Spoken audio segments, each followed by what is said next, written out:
Good evening guys, welcome back to our channel. मैं आपकी English trainer पूजा। आज मैं आप लोगों के लिए बहुत ही शानदार वीडियो लेकर आई हूँ। गाइस, मुझे एक बात बताइए, इंग्लिश बोलते वक्त आप अटक क्यों जाते हैं? क्योंकि कई बार ऐसा होता है ना, आप बोलना तो चाहते हैं लेकिन सही वर्ड आपके दिमाग में आता ही नहीं है। जैसे मान लीजिए आपको पता है कि खाना को इंग्लिश में क्या बोला जाता है। खाना को ईट बोला जाता है, बहुत ही कॉमन है, सभी को पता होंगे। लेकिन खिलाना को क्या बोला जाता है? मम्मी ने अपने बच्चों को खिलाया तो खिलाना को क्या बोलेंगे?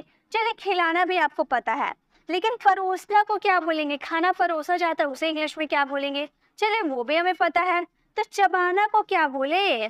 खाना को निगलना, निगल जाता है ना। कोई ऐसा होता है ना जो चबाता नहीं है, तुरंत निगल जाता है, तो निगलना को क्या बोलेंगे? ललचाना। खाना को देख देख कर हम ललचाते हैं ना, कि देखो भाई, मैं ये खा रही हूँ, आप नहीं खा रहे, तुम ललचाते हैं ना। तो ललचाना को क्या बोलेंगे? बेडशीट बिछाना। बिछाना को क्या बोलेंगे? लेटाना, निचोड़ना, मरोड़ना, पीसना, कुचलना, उड़ेलना, बिखेरना, छलकना। मतलब ऐसे बहुत सारे वर्ड्स आज के इस वीडियो में हम कवर करने वाले हैं। ये सारे वर्ब्स हैं जो हमारी डेली लाइफ के लिए बहुत ही ज़्यादा यूजफुल है। तो आपको इजी वर्ड्स थे, जैसे कि खेलना, कूदना, पढ़ना, लिखना, ये सब तो हम जानते हैं कि इसकी इंग्लिश कैसे बनाई जाती है, कौन से वर्ब्स के फॉर्म होते हैं, और हम लोगों ने काफ़ी बार पढ़ा है। ठीक है, आज हम कुछ अलग अलग वर्ब्स को कवर करेंगे, जैसे कि खिलाना हो गया, परोसना हो गया, लेटाना हो गया, निचोड़ना हो गया। ये सारे वर्ब्स को आज के इस वीडियो में कवर करने वाले हैं। बहुत ही अलग अलग है और एग्जाम्पल्स के थ्रू हम कवर करने वाले हैं। पहले हम देख लीजिए कि मैं आपको किस तरीके से सिखाने वाली हूँ। यहाँ पे आप एग्जाम्पल देख सकते होंगे। मैं वर्ब्स की सेकेंड फॉर्म, थर्ड फॉर्म, साथ में एग्जाम्पल्स भी मैं आपको देने वाली हूँ। बहुत ही शानदार तरीके से पिक्चर के साथ पढ़ाने वाली हूँ, आपको बहुत ही अच्छा से समझ में आएगा। तो चलिए, इसके साथ वीडियो को स्टार्ट करते हैं। आज की ये वीडियो बहुत ही खास होने वाली है आप लोगों के लिए। तुरंत आपको वर्ब से याद भी हो जाएंगे। सबसे पहला हमारा वर्ब है निगलना। निगलना को हम इंग्लिश में क्या बोलते हैं? निगलना को हम इंग्लिश में बोलते हैं स्वेलो। देखिए, आप में से बहुत जन जानते होंगे कि खाना को हम ईट बोला जाता है, लेकिन आप में से काफ़ी लोग ये भी जानते होंगे कि निगलना को स्वेलो बोला जाता है। लेकिन बहुत सारे स्टूडेंट ऐसे भी होंगे जिन्हें ये बात नहीं पता होगा कि निगलना को हम स्वेलो बोलते हैं। जैसे कि मान लीजिए आपने दवाई खाते हैं ना, तो दवाई को तुरंत निगल जाते हैं ना, मतलब आप मुंह में डालते हैं और पानी के साथ निगल जाते हैं। तो निगलना को हम बोलते हैं स्वैलो। ठीक है, निगलना को हम क्या बोल सकते हैं? स्वैलो बोलते हैं। देखिए, मैं यहाँ पर जब तक या मैं सेकेंड फॉर्म लिखूंगी या मैं थर्ड फॉर्म लिखूंगी, तो मैं यहाँ पर जब तक मैं यहाँ पे लिख रही हूँ, आप भी तुरंत कमेंट बॉक्स में टाइपिंग करना स्टार्ट कर दीजिए कि स्वैलो का सेकेंड फॉर्म क्या होगा, स्वैलो का थर्ड फॉर्म क्या होगा। मेरे साथ साथ आपको लिखते हुए चलना है। ठीक है, इससे आपको भी समझ में आएगा कि क्या आपको ये पहले से पता थे। अब आपकी गलत है, स्वैलो का सेकेंड फॉर्म थर्ड फॉर्म गलत है, तो मैं यहाँ लिख दूंगी, आप मैच कर लीजिएगा कि आपका सही है या नहीं। ठीक है, तो चलिए आप भी लिखना स्टार्ट कीजिए कि स्वैलो का सेकेंड फॉर्म क्या होता है। मैं भी यहाँ पर लिखना स्टार्ट करती हूँ। तो स्वैलो का सेकेंड फॉर्म होता है स्वैलोड। आपने लिख दिया, आई होप आपने लिख दिया होगा। स्वैलोड इसका सेकेंड फॉर्म होता है। अब इसके थर्ड फॉर्म क्या होता है? तो गाइज, इसके थर्ड फॉर्म भी सेम होते हैं, स्वैलोड होते हैं। आई होप आपने सेकेंड फॉर्म और थर्ड फॉर्म का सही दिया होगा जवाब। ऐसे ही हम पूरे वीडियो में सीखने वाले हैं। आप भी इसका आंसर दीजिएगा, मैं भी इसका आंसर बताऊंगी आप लोगों के लिए। और इसकी पीडीएफ आपको मेरे टेलीग्राम चैनल पर मिल जाएगी, इसलिए आपको स्क्रीनशॉट लेने की ज़रूरत नहीं है। जब इसकी पीडीएफ आपको मिल जाएगी, आप अच्छा से रिविजन कर सकते हो। तो स्वैलो का सेकेंड फॉर्म हो गया स्वैलोड और थर्ड फॉर्म हो गया स्वैलोड।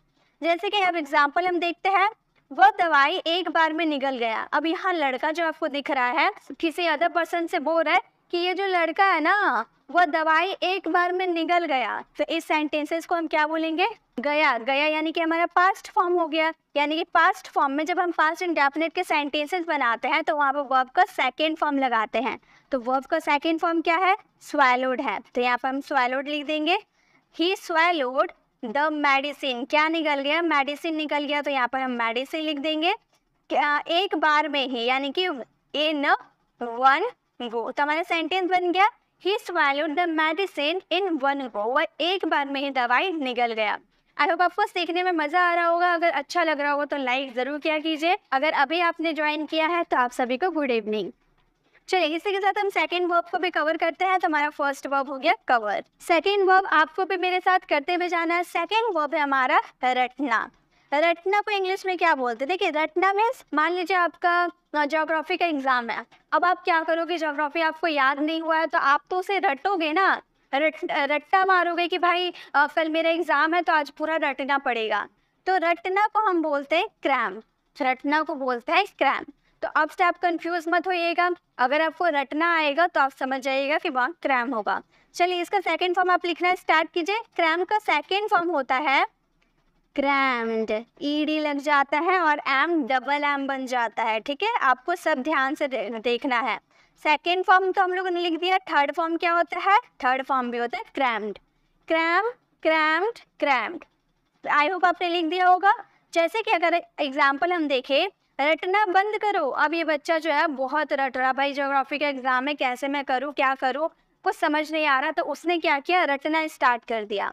तो आप बोलो कि रटना बंद करो, रटने से याद नहीं होगा, समझना पड़ेगा। वैसे ही इंग्लिश आपको रटना नहीं है, वर्ब आपको रटना नहीं है, आपको समझना है। इसलिए मैं एग्जाम्पल के थ्रू आपको समझा रही हूँ कि आपको समझ में आएगा कि कैसे इसका यूज़ करना है। तो रटना बंद करो, सिंपल हम क्या बोलेंगे, स्टॉप क्रैमिंग, स्टॉप क्रैमिंग। अब बोलिएगा मैम ये क्रैमिंग क्या हो गया, और क्रैमिंग तो आपने नहीं बताया, क्रैमिंग क्या हो गया। तो गाइस ये क्रैमिंग जो है ना, ये वर्ब का फोर्थ फॉर्म है। वर्ब का फोर्थ फॉर्म कैसे बनता है, आपने तो सेकंड और थर्ड फॉर्म ही बताया। तो देखिए गाइस, सेकंड और थर्ड फॉर्म याद करने के लिए होता है, इसलिए मैंने ये बता दिया। लेकिन अगर आप फोर्थ फॉर्म की बात करते हैं तो वर्ब के फर्स्ट फॉर्म में अगर आप आईएनजी ऐड कर देते हो ना, तो यही बन जाता है वर्ब का फोर्थ फॉर्म। देखिए क्रैम हम लोगों ने लिख दिया, लेकिन डबल एम की करना था इसलिए डबल एम कर दिया, उसके बाद आईएनजी यूज़ कर दिया, ठीक है, क्रैमिंग हो गया। अगर आप फिफ्थ फॉर्म की बात करें तो यहाँ पर एस ये ईएस ऐड कर सकते हैं, ठीक है। तो आपको समझ में आ गया फोर्थ फॉर्म। स्टॉप हमारा कॉन्स्टिव वर्ब होता है और कॉन्स्टिव वर्ब के साथ हमेशा वर्ब का फोर्थ फॉर्म लगता है, इसलिए स्टॉप क्रैमिंग, रटना बंद करो। आई होप आपको ये भी समझ में आ गया। चलिए अब नेक्स्ट वर्ब में जाते हैं। आपको मेरे साथ लिखते, आपको भी टाइपिंग करना है कि सेकंड फॉर्म थर्ड फॉर्म क्या है। उसी तरह से अब है हमारा तेल में भुनना। तेल में भुनना को हम बोलते हैं फ्राई। तेल में भूनना, जैसे कि आप प्याज वगैरह को भूनते हो ना तेल में, देखिए तेल में भूनना आग में भूनना दोनों अलग है, ठीक है। तेल में भूनना को आप बोलते हो फ्राई। अगर हम इसके सेकंड फॉर्म की बात करें, आप भी सेकंड फॉर्म लिखना स्टार्ट कर दो। इसके सेकंड फॉर्म होते हैं फ्राइड, ईडी लगा देते हैं और वाई हमारा आई बन जाता है, फ्राइड। फ्राई का सेकंड फॉर्म होता है फ्राइड। इसके थर्ड फॉर्म की बात करें तो इसका थर्ड फॉर्म भी सेम होता है, फ्राइड। Fry, fried, fried. जैसे कि आलू को अच्छे से भून लो, आलू को अच्छे से भून लो। अगर हम इसकी इंग्लिश बनाए तो हम बोलेंगे fry the potatoes well, fry the potatoes well. आलू को अच्छे से भून लो, ठीक है। तेल में भूनना, जब आप कोई चीज़ तेल में भूनते हो, आलू हो या प्याज हो, कुछ भी हो, अगर तेल में आप भूनते हो तो उसे फ्राई बोलेंगे। जैसे फ्राई द अनियंस वेल, प्याज को अच्छे से भून लो, ठीक है। तो ये समझ में आ गया तेल में भूनना को इंग्लिश में क्या बोलेंगे, उसका सेकंड फॉर्म और थर्ड फॉर्म। नेक्स्ट है खिलाया। खिलाया या फिर खिलाना, इसे हम खिलाना बोलते हैं, ठीक है। खिलाना, खिलाना, देखिए खाना को तो हम ईट बोलते हैं, लेकिन खिलाना को हम बोलते हैं टू फीड, ठीक है। अगर इसके बेस फॉर्म की बात करें, वर्ब के फर्स्ट फॉर्म की बात करें तो टू लगता है, टू फीड होता है। अगर इसके सेकंड फॉर्म की बात करें, अभी सेकंड फॉर्म लिखना स्टार्ट कर दीजिए। इसका सेकंड फॉर्म होता है फैड और इसका थर्ड फॉर्म भी होता है फैड। फीड, फैड, फैड, ठीक है, फीड, फैड, फैड। जैसे कि एग्जाम्पल, उसने अपने बच्चों को खिलाया, उसने अपने बच्चों को खिलाया, तो उसने यानी कि किसी गर्ल की आप बात करो तो सी का यूज करोगे, और खिलाया पास्ट इंडेफिनिट की आप बात करो तो वर्ब का सेकंड फॉर्म लगेगा फैड हिज चाइल्ड। तो हमारा सेंटेंस बन गया सी फैड हिज चाइल्ड, उसने अपने बच्चों को खिलाया, सी फैड हिज चाइल्ड। नेक्स्ट है मुकरना। मुकरना को हम बोलेंगे बैकआउट, मुकरना को बैकआउट। जैसे कि कोई होता है ना, वादा करके मुकर जाता है, कोई प्रॉमिस करता है फिर मुकर जाता है, तो वो मुकरना को हम बोलेंगे बैकआउट। अगर इसके सेकंड फॉर्म की अगर आप बात करो तो सेकंड फॉर्म हो जाएगा बैक्ड आउट, ठीक है। बैक का हो जाएगा बैक्ड और आउट का आउट रह जाएगा, बैक्ड आउट। इसके थर्ड फॉर्म की बात करें तो थर्ड फॉर्म भी सेम हो जाएगा, बैक्ड आउट। बैक आउट का सेकंड फॉर्म बैक्ड आउट और थर्ड फॉर्म बैक्ड आउट। आप भी टाइपिंग करना स्टार्ट कर दीजिए। तुम अपने वादे से मत मुकरो, आप बोल रहे हो कि तुम अपने वादे से मत मुकरो, तुमने वादा किया है उससे मत मुकरो, तो हम बोलेंगे डोंट। मत बोल रहे ना, इसलिए डोंट का यूज करेंगे, डोंट बैक आउट। वर्ब का फर्स्ट फॉर्म, ये हमारे इंपेरेटिव सेंटेंसेस है, ठीक है। Don't back out on your promise, don't back out on your promise, तुम अपने वादे से मत मुकरो। ठीक है, तो ये आपको समझ में आ गया। चलिए नेक्स्ट वर्ब में जाते हैं। आप भी मेरे साथ टाइपिंग करते हुए चलिए ताकि आपको भी समझ में आएगा कि आपको कितने वर्ब्स आते हैं। इससे पहले हम लोगों ने देखा था कि अगर हम कोई चीज़ तेल में भूनते हैं तो उसे हम फ्राई कहते हैं, लेकिन अगर हम कोई चीज़ आग में भूनते हैं, आग में भूनना, उसे हम इंग्लिश में बोलेंगे रोस्ट। देखिए दोनों अलग है, तेल में भूनना अलग बात है और आग में भूनना अलग बात है। ठीक है, तो तेल में भूनने को हम फ्राई बोलेंगे, जिसका सेकंड फॉर्म फ्राइड और थर्ड फॉर्म फ्राइड था। लेकिन अगर कोई चीज़ आग में आप भूनते हो तो वहाँ पे रोस्ट का यूज़ करोगे। ठीक है, जैसे बिस्किट वगैरह बनता है तो वहाँ पर आग में भूना जाता है तो उसे रोस्ट बोलते हैं, या फिर चिकन आप आग में भूनते हो उसे भी आप रोस्ट कहते हैं। तो आग में भूनना को हम रोस्ट बोलेंगे। इसके सेकेंड फॉर्म आप टाइप करना स्टार्ट कर दीजिए। इसके सेकेंड फॉर्म होते हैं roasted, second form roasted, and third form होते हैं रोस्टेड, सेम। ठीक है, roast, roasted, roasted regular verb है। जैसे कि भुना हुआ चिकन स्वादिष्ट होता है, भुना हुआ चिकन स्वादिष्ट होता है तो बोलेंगे रोस्टेड चिकन। रोस्टेड चिकन स्वादिष्ट होता है is delicious. Roasted chicken is delicious, भुना हुआ चिकन स्वादिष्ट होता है। तो आपको फ़र्क समझना है। ठीक है, अगर तेल में भूनने की बात करें तो वहाँ फ्राई, और आग में भूनने की बात करें तो रोस्ट। ठीक है, तो ये आपको ध्यान में रखना है। चलिए अब आगे बढ़ते हैं। अब है चिल्लाना। चिल्लाना को बोलेंगे टू साउट। सिर्फ साउट बोलिएगा तो ये नहीं चलेगा, आपको उसमें टू लगाना होगा, बेस फॉर्म में आपको टू लगाना होगा। टू साउट का मतलब होता है चिल्लाना। अगर हमें जाना बोलना होता है तो हम टू गो का यूज़ करते हैं, लेकिन अगर हमें जाओ बोलना हो तो हम गो का यूज़ करते हैं। वैसे चिल्लाया अगर आपको बोलना हो तो साउट का आप यूज़ कर सकते हो, लेकिन चिल्लाना जब आप बोलोगे तो टू साउट का आपको यूज़ करना होगा। चिल्लाना यानी कि टू साउट। जैसे कि इसका सेकेंड फॉर्म देखना स्टार्ट कर दीजिए। सेकेंड फॉर्म हो जाएगा, उसमें सेकेंड फॉर्म में टू नहीं लगता है। ठीक है, टू आप हटा दोगे, सेकेंड फॉर्म हो जाएगा साउटेड। ठीक है, साउट का second form shouted, and third form भी हो जाएगा साउटेड। साउट, shouted, shouted. जैसे कि लेट घर आने के लिए पापा ने मुझ पर चिल्लाया, मतलब लेट हो गया, पार्टी में गए थे, लेट हो गया, अब लेट घर आए तो पापा ने मुझ पर चिल्लाया। जैसी बातें चिल्लाएंगे तो हम बोलेंगे फादर साउटेड। यहाँ पर पास्ट इंडेफिनिट की बात कर रहे हैं आप, तो यहाँ पे साउटेड का यूज़ कीजिएगा। Father shouted at me, father shouted at me for coming home late. तो हमारा सेंटेंस बन गया father shouted at me for coming home late. Late घर आने के लिए पापा ने मुझ पर चिल्लाया। गाइस आपको इन सब के जो आंसर मैंने लिखा, जो सेकंड फॉर्म लिखा, इन सबको आपको स्क्रीनशॉट लेने की ज़रूरत ही नहीं है। इसकी पीडीएफ आपको मेरे टेलीग्राम चैनल पर मिल जाएगी, जिसका लिंक मैं कमेंट बॉक्स में पिन कर दूंगी। आप उस पर क्लिक करके आप हमारे टेलीग्राम चैनल को ज्वाइन कर सकते हैं। और आपको ये वीडियो अच्छी लग रही हो तो प्लीज़ इसे लाइक कीजिए, और जो अभी जुड़े हैं उन लोगों को गुड इवनिंग। चलिए ये भी आपको समझ में आ गया कि चिल्लाना को हम टू साउट बोलते हैं। सिर्फ साउट अगर बोलना हो तो वहाँ चिल्लाया का सेंस आएगा। ठीक है, चलिए नेक्स्ट वर्ब को देखते हैं। अब है घसीटना। घसीटना को हम क्या बोलेंगे? घसीटना को हम बोलते हैं शू। क्या आपको पता? देखिए घसीटना को हम ड्रैग तो बोलते हैं, इसका सेकंड फॉर्म क्या होने चाहिए? क्या आपको पता है इसका सेकंड फॉर्म क्या होंगे? इसका सेकंड फॉर्म देखिए, अगर आपको नहीं आते तो आप देख सकते हैं, या फिर अगर आप आते हैं तो आप दे दीजिए। जैसे मैं आपको कोर्ट में घसीटूंगी, आपने मेरे साथ बहुत गलत किया, मैं आपको कोर्ट में घसीटूंगी। तो इस सेंटेंसेस को हम इंग्लिश में कैसे बोलेंगे? हम बोलेंगे आई विल। विल के बाद वर्ब का फर्स्ट फॉर्म लगता है, ये हम लोग बहुत अच्छे से जानते हैं, यू इन कोर्ट। अब नेक्स्ट वर्ब में जाते हैं। नेक्स्ट है भीगाना। देखिए भीगना, जैसे हम बारिश में गीला हो जाते हैं उसे तो हम बोलते हैं वेट। ठीक है, जैसे कपड़े गीले हो गए या फिर कुछ भी हो गया तो हम उसे वेट बोलते हैं, WET वेट। लेकिन किसी को भिगाना, इसे हम इंग्लिश में क्या बोलते हैं?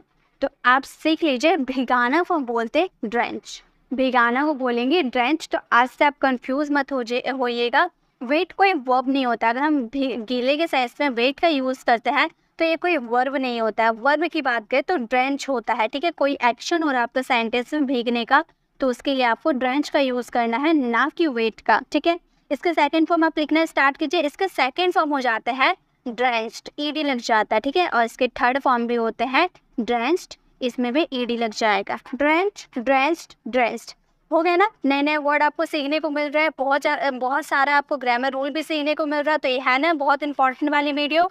आपको बिल्कुल मिस नहीं करना है। अगर मैं पीडीएफ आप लोगों से शेयर कर देती हूँ तो उस पीडीएफ में आपको क्या मिलेंगे, सब लिखा लिखा मिलेगा, लेकिन आपको कॉन्सेप्ट समझ नहीं आएगा। अगर आपको कॉन्सेप्ट समझनी है तो मेरी बातों को सुनना पड़ेगा, आपको वीडियोस को देखना होगा, मेरे समझाने के तरीका को समझना होगा आपको, ठीक है। तो जैसे मैंने रिया को पानी से भिगाया, मैंने रिया को पानी से भिगाया, तो वहाँ तो वेट का यूज़ नहीं करते हैं, वहाँ वेट का यूज़ नहीं करेंगे क्योंकि भिगाना एक्शन हो रहा है, और एक्शन यानी कि वर्ब। वर्ब हमारा वेट नहीं होता है, हमारा वर्ब होता है ड्रेंच। तो मेरा सेंटेंस क्या हो गया, भिगाया, वर्ब का सेकेंड फॉर्म लगेगा। अब आप बोलेंगे मैम ज़्यादा तो आपने पास्ट इंडेफिनिट के सेंटेंसेस दिए हैं। गाइस, जो सेंटेंसेस मीनिंगफुल लगते हैं वो सेंटेंसेस आप यूज़ कर लो। बहुत सारे सेंटेंसेस आप भी तो बना सकते हो, तो बहुत सारे सेंटेंसेस आप भी बना दो, जैसे कि आई ड्रेंच रिया विद वाटर, मैंने रिया को पानी से भिगाया। चलिए नेक्स्ट वर्ब को देखते हैं। एक वर्ड हम लोगों को सीखने को मिला, भिगाना यानी कि ड्रेंच, ना कि वही। नेक्स्ट है टपकना। नेक्स्ट है टपकना। जैसे कि बारिश होती है तो छत से पानी टपकता है ना, तो टपकना को हम बोलते हैं ड्रिप, ठीक है। जैसे बारिश हो गई, छत अगर लीक है तो ऊपर से तो पानी टपकेगा आपके ऊपर, तो टपकना को बोलते हैं ड्रिप। इसका सेकेंड फॉर्म क्या होना चाहिए, आप लिखना स्टार्ट कीजिए, टाइपिंग करना स्टार्ट कीजिए। इसका सेकेंड फॉर्म होता है ड्रिफ्ट। ड्रिफ्ट का सेकेंड फॉर्म ड्रिफ्ट, और इसका थर्ड फॉर्म की बात करें तो इसके थर्ड फॉर्म भी होता है ड्रिफ्ट। Drift, drift, drift. जैसे कि छत से पानी टपक रहा है, देखिए यहाँ पर छत है, ठीक है, छत में लीक है, लीक से पानी क्या हो रहा है, टपक रहा है। देखिए टपक टपक के पूरा पानी भर गया है। तो आप भी अब से छत की मरम्मत अच्छे से करवा दीजिए ताकि बरसात के समय पानी ना टपके। तो टपकना से आपको समझ में आ गया, यानी कि ड्रिप, छत से पानी टपक सकता है, आप इसकी मरम्मत करवा दो वरना छत से पानी टपक सकता है। तो इस सेंटेंसेस को हम बोलेंगे वाटर कैन, सकता है यानी कि कैन का यूज़ करेंगे। Water can drip from the roof, roof से यानी कि छत से, फ्रॉम द रूफ। सभी चीज़ का यूज़ करते हैं, प्रेपोजिशन, ग्रामर रूल, मॉडल, सभी का यूज़ हम करते हैं, ठीक है। Water can drip from the roof, पानी से, छत से पानी टपक सकता है, तो टपकना को हम बोलेंगे ड्रिप। चलिए नेक्स्ट वर्ब देखते हैं। नेक्स्ट वर्ब है हमारे डूबना। मान लो आप स्विमिंग कर रहे थे, ठीक है, स्विमिंग करते करते आप क्या हो, डूबने लगे। तो डूबना को हम जानते हैं कि एक डूबना को हम बोलते हैं सिंक। सिंक का मतलब भी डूबना होता है, तो ड्राउन का मतलब भी होता है डूबना, ठीक है। इसका सेकेंड फॉर्म आप अगर आपको आते तो देखना स्टार्ट कीजिए।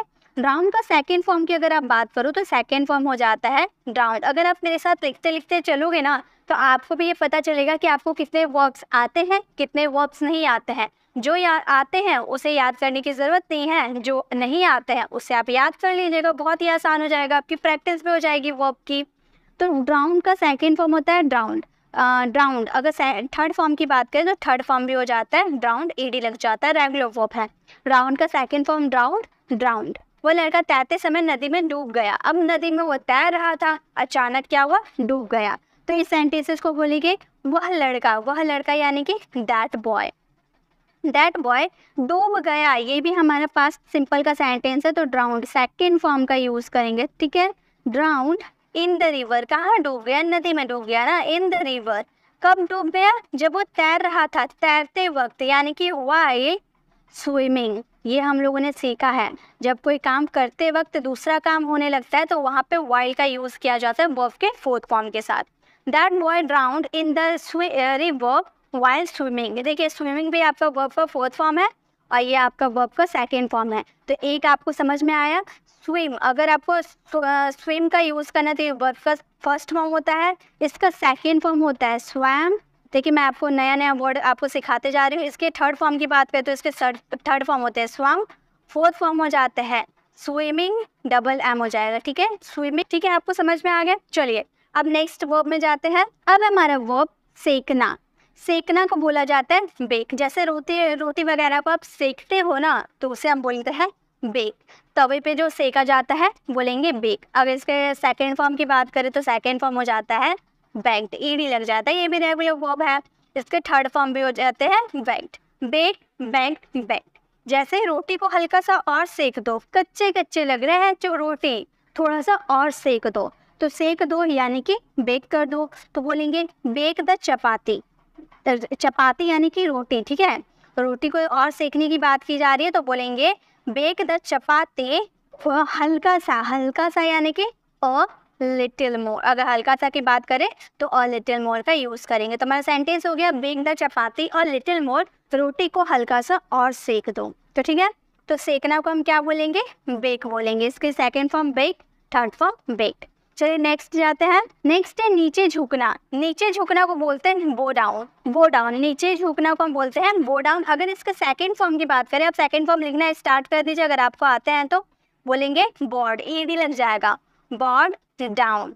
बो डाउन का हो जाएगा बोर्ड डाउन। अगर इसके थर्ड फॉर्म की बात करें तो थर्ड फॉर्म भी सेम हो जाएगा, बोर्ड डाउन। ठीक है, बो down, board down, board down. जैसे हमें बड़ों के सामने झुकना चाहिए, अच्छी मैनर है ना, अच्छी बातें कर रहे हैं। अच्छी बात करने के लिए जब आप किसी को अच्छी एडवाइस देते हो, मोरल ऑब्लिगेशन की बात करते हो, तो ऑट टू का यूज़ कर सकते हो, शुड का भी यूज़ कर सकते हो, लेकिन ज़्यादा बेटर हमारे लिए ऑट टू होता है।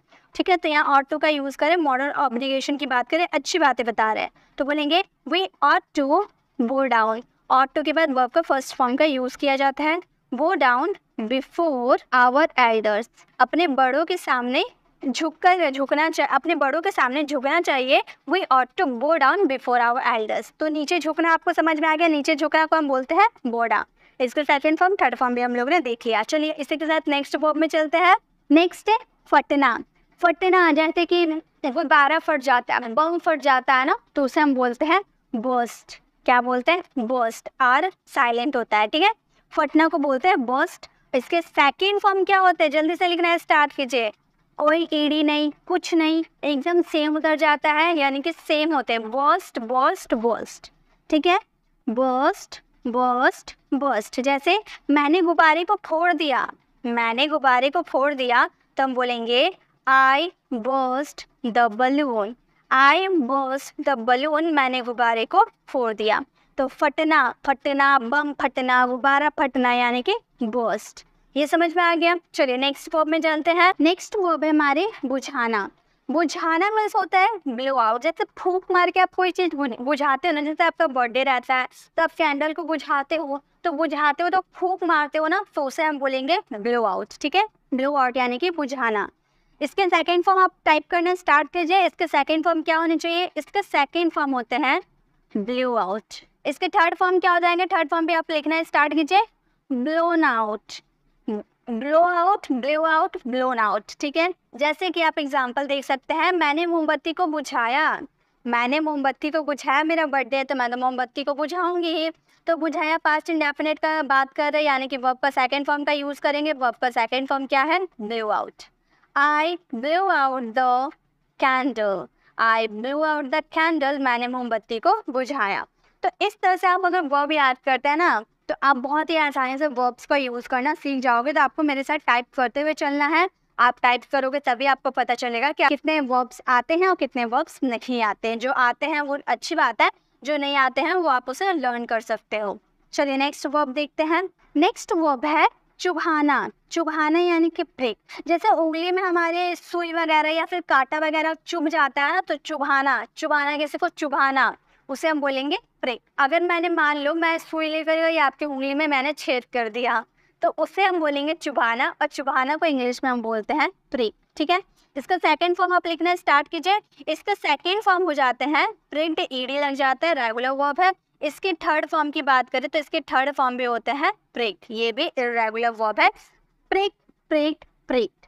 जैसे रोहन ने मुझे सुई चुभा दी। अब मैं रोहन के साथ खेल रहा था, रोहन को मैंने खेल में हरा दिया, तो रोहन गुस्सा हो गया, सुई लेकर आया और मेरी उंगली में छेद कर दिया। तो रोहन ने मुझे सुई चुभा दी।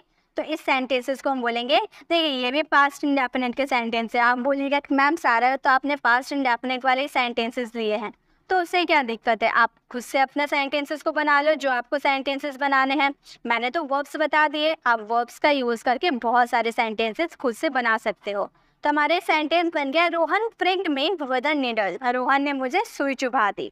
तो चुभाना आपको वर्ड पता चल गया। अगर कोई भी आपको चुभा देता है कोई चीज़, तो आप वो बोल सकते हो कि उसने मुझे प्रिक कर दिया, यानी कि सुई, उसने मुझे चुभा दिया। आप क्या चुभाया, कांटा चुभाया, सुई चुभाया, क्या चुभाया, वो आप देख लीजिए। नेक्स्ट है परोसना। खाना परोसते हैं। देखिए यहाँ पर मम्मी है, मम्मी अपनी फैमिली को क्या कर रही है, खाना परोस रही है। तो परोसना को बोलेंगे सर्व। परोसना यानी कि सर्व, खाना यानी कि ईट, निगलना यानी कि स्वालो, लेकिन परोसना यानी कि सर्व, और खिलाना यानी कि टू फीड। सब हम लोगों ने कवर किया है और सब हम कवर करते हुए चलेंगे। कोई वह ऐसा वर्ड नहीं होगा जो हम बोलना नहीं सीखेंगे। सारे वर्ड को आज हम बोलना सीख जाएंगे। इसमें आपको नया नया वर्ड भी सीखने को मिल रहा है, साथ में वर्ब भी सीखने को मिल रहा है। तो ये तो बहुत ही अच्छी क्लास हो गई और इसकी पीडीएफ तो आपको मेरे टेलीग्राम चैनल पर मिल ही जाएगी। लेकिन कॉन्सेप्ट समझनी है तो आपको वीडियो तो फुल वॉच करना ही होगा। तो परोसना का मतलब हो गया सर्व। इसके सेकेंड फॉर्म की बात करें तो इसके सेकेंड फॉर्म हो जाएंगे सर्व्ड। आपको अच्छी प्रैक्टिस हो जा रही है, आप लोगों के लिए टेस्ट हो गई। आप इसका आंसर दीजिए, आपको कितना आता है कितना नहीं है वो आपको पता ही चल जाएगा। तो आप इसका आंसर ज़रूर दीजिएगा।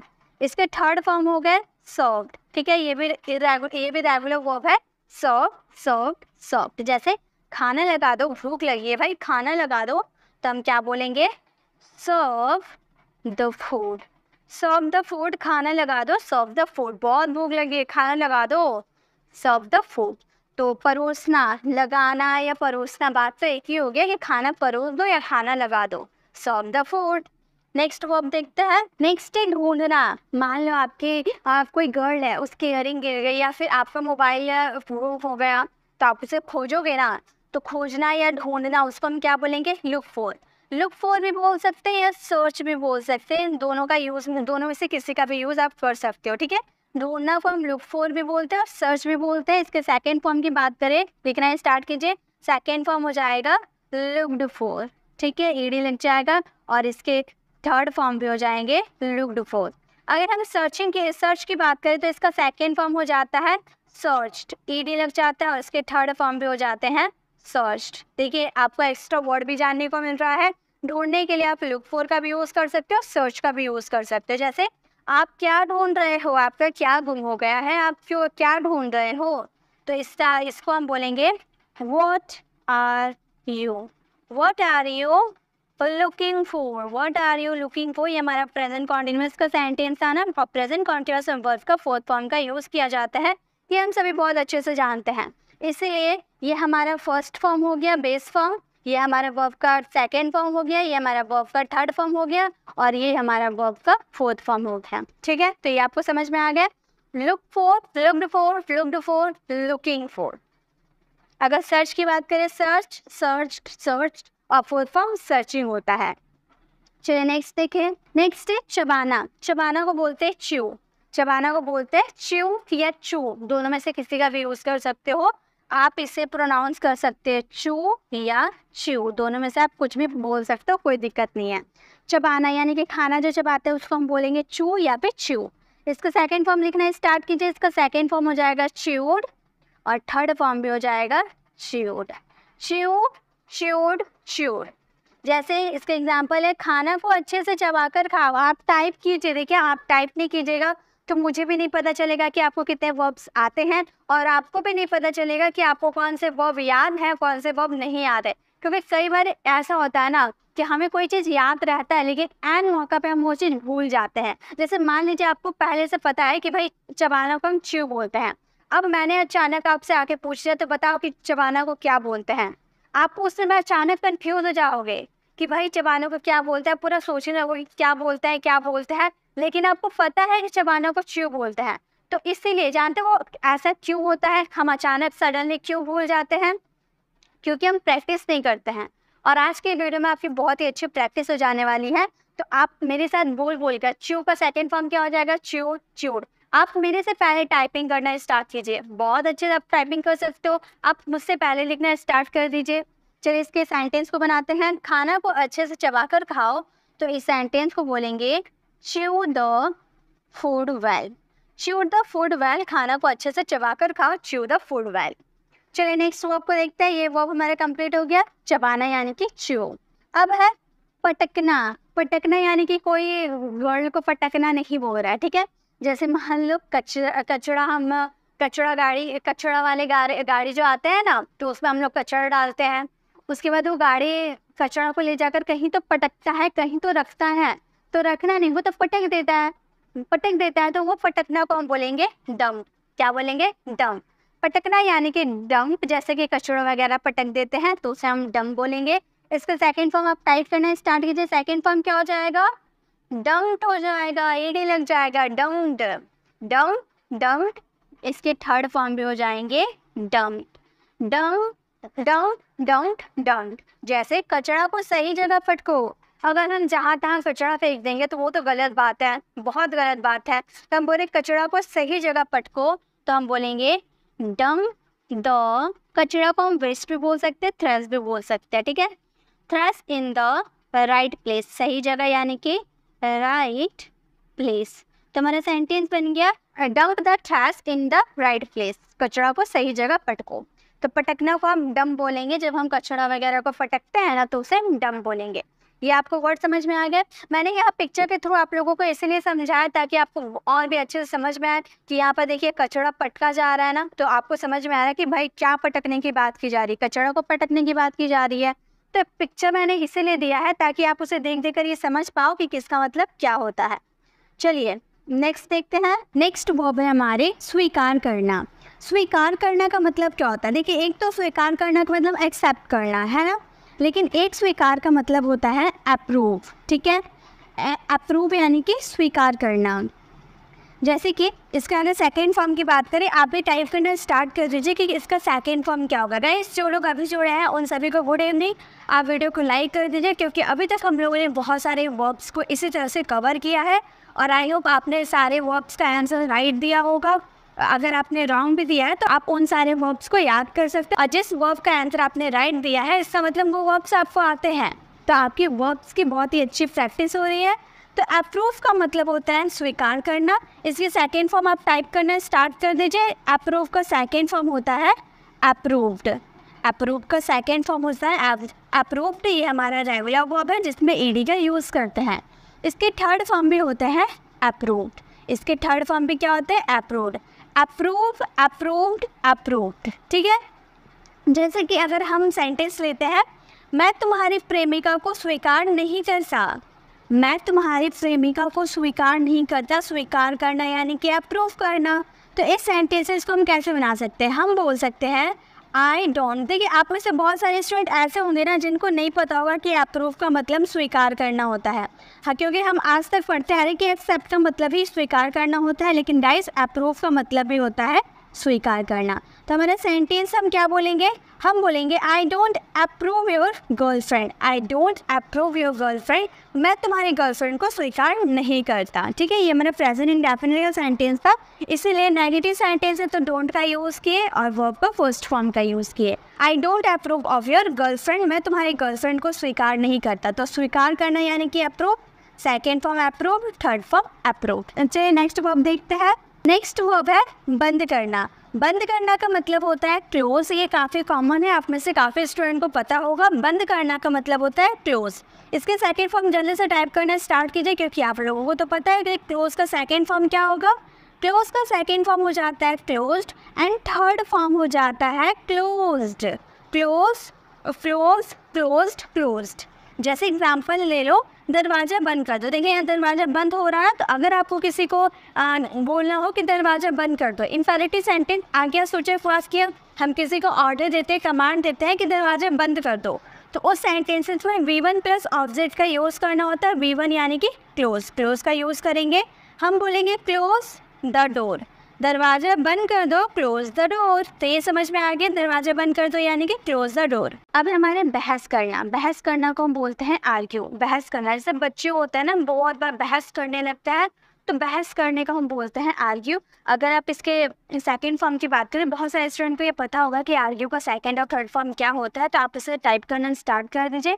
आर्ग्यू का सेकंड फॉर्म होता है आर्ग्यूड। आर्ग्यू का सेकंड फॉर्म होता है आर्ग्यूड और थर्ड फॉर्म की बात करें तो थर्ड फॉर्म भी होता है आर्ग्यू। आर्ग्यू, आर्ग्यूड, आर्ग्यूड, ठीक है। जैसे कि मेरे साथ बहस मत करो। आप किसी को बोल रहे हो कि मेरे साथ बहस मत करो, तो आप इस सेंटेंस को बोलोगे डोंट। मत का यूज़ करते हैं तो डोंट का यूज़ करते हैं। Don't argue with me. Don't argue with me, मेरे साथ बहस मत करो, डोंट आर्ग्यू विद मी। इसी तरह से आप बहुत सारे सेंटेंसेस बना सकते हो कि वह मुझसे बहस कर रहा है, तुम उसके साथ बहस क्यों किए। तो बहुत सारे सेंटेंसेस आप बना सकते हैं इन सारे वर्ब का फर्स्ट फॉर्म, सेकेंड फॉर्म और थर्ड फॉर्म का यूज़ करके, ठीक है। चलिए नेक्स्ट वर्ब में जाते हैं। नेक्स्ट वर्ब है हमारे निचोड़ना। जैसे मान लो आप कपड़े धोते हो तो कपड़े को निचोड़ कर उसमें से फायर निकालते हो ना। देखिए यहाँ पर पिक्चर में आप देख सकते हो, आपने कपड़े धोए धोए हैं और उसे कपड़ों को मोड़कर निचोड़ कर उसमें से पानी निकालते, तो निचोड़ना को हम बोलते हैं रिंग। द रिंग, देखिए यहाँ डब्ल्यू साइलेंट होता है, इसे रिंग पढ़ेंगे, रिंग नहीं पढ़ेंगे, ठीक है। तो डब्ल्यू साइलेंट होता है तो इसे हम पढ़ते हैं रिंग। इसका सेकेंड फॉर्म आप लिखना स्टार्ट कीजिए। इसके सेकेंड फॉर्म होता है रंग और थर्ड फॉर्म भी होता है रंग।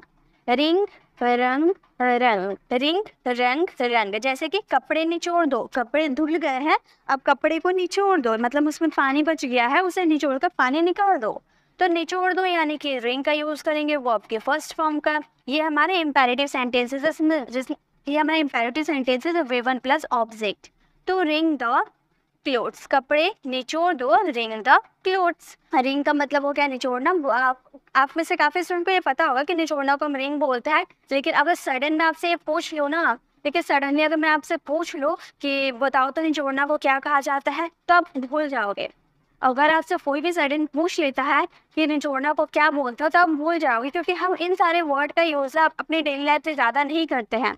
हालांकि हिंदी सेंटेंस आप बोलते हो कि कपड़ा निचोड़ दो, उससे कपड़ा को निचोड़ कर पानी निकाल दे, आप हिंदी सेंटेंस बहुत बोलते हो, लेकिन जब इंग्लिश बोलने की बारी आती है तो आप इंग्लिश में प्रैक्टिस ही नहीं करते हो कि निचोड़ना को रिंग बोला जाता है। जब तक आप उसे यूज़ नहीं करोगे अपनी डेली लाइफ में, तब तक आप उसे नहीं समझ पाओगे, उसे उसका यूज़ करना नहीं सीख पाओगे। इसलिए जितना हो सके, भले आप पूरा सेंटेंस इंग्लिश में नहीं बना पाते हैं, तब उन वर्ड को ही यूज़ कर लीजिए। जैसे कपड़े निचोड़ दो, अगर आपको और कुछ सेंटेंसेस नहीं पता चल रहा है तो आप निचोड़ना को रिंग कर बोल दो कि कपड़े को रिंग कर दो, यानी कि निचोड़ दो, बात तो एक ही हुआ। तब धीरे धीरे वर्ड का यूज़ करना सीखिए। आप जिस वर्ड को ज़्यादा यूज़ करते हैं ना, वो वर्ड आपके माइंड में फिट हो जाते हैं। जैसे कि वो हो गया, प्ले हो गया, ईट हो गया, ये हम ना जाने कितनी बार यूज़ करते हैं अपनी डेली लाइफ में। हिंदी में यूज़ करते हैं, इंग्लिश में यूज़ करते हैं, इसलिए हम इसे रट लिए हैं कि हाँ भाई प्ले मतलब होता है खेलना, वो मतलब होता है जाना, बहुत ज़्यादा यूज़ करते हैं तो ये हमें याद रहते हैं। लेकिन रिंग क्यों नहीं याद रहते हैं हमें? क्योंकि हम इसका यूज़ ही नहीं करते हैं। हिंदी सेंटेंस यूज़ करते हैं बट इंग्लिश यूज़ नहीं करते, इसलिए हमें याद नहीं रहते हैं। इसलिए अब से आपको जब भी इंग्लिश बोलना होगा, पूरा प्रॉपर सेंटेंस नहीं बना पाते हो आप, तो कोई बात नहीं, आप बस वर्ड का यूज़ करना सीख जाइए। आप बस हिंदी वाले सेंटेंसेस में इंग्लिश वर्ड का यूज़ कीजिए, वैसे ही धीरे धीरे आपकी इंग्लिश इंप्रूव होने लगेगी। वर्ड इसलिए दिए जाते हैं ताकि आप उनका यूज़ कर पाओ, हिंदी छोड़ो इंग्लिश यूज़ कर पाओ, ठीक है। तो रिंग मतलब हो गया निचोड़ना। अब मेरे साथ प्रैक्टिस करते हुए चलो।